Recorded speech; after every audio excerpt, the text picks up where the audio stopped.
ओवैसी ने आज संसद में शपथ ग्रहण समारोह में हिस्सा लिया और शपथ ली। शपथ तक ठीक था, लेकिन लास्ट में ओवैसी ने कहा जय भीम और जय फिलिस्तीन।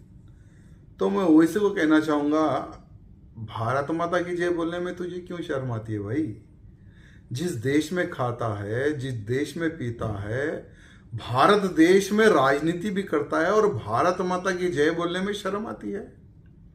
और सांसद में शपथ किस प्रकार से ली जाती है? तुम तो नए नहीं हो और बोलने की आवश्यकता भी नहीं है।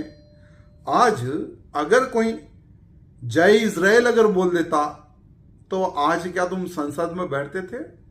तुरंत संसद के बाहर आकर हंगामा शुरू कर देते थे कि ये फिलिस्तीन के विद्रोही है ये लोग और इजराइल के समर्थक है बोल के इस प्रकार का तुम पुकारना शुरू कर देते थे। तो ओवैसी साहब को कहना चाहूंगा कि ठीक है, अगर तुम्हें इतना ही फिलिस्तीन से प्यार है तो क्यों फिलिस्तीन में आप जाकर उनके लोगों के सपोर्ट में क्यों वहां खड़े नहीं हो रहे भाई?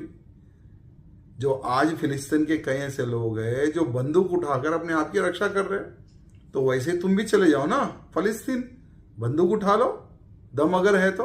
भारत देश में रहकर सिर्फ मीडिया में हेडलाइन बनना, ये कोई भी बन सकता है हेडलाइन, लेकिन अगर सच्चे तुम एक मुसलमान हो और तुम्हें फिलिस्तीन से अगर इतना ही प्यार है तो चले जाओ फिलिस्तीन। हाँ, मैं आज पूछना चाहता हूं ओवैसी को।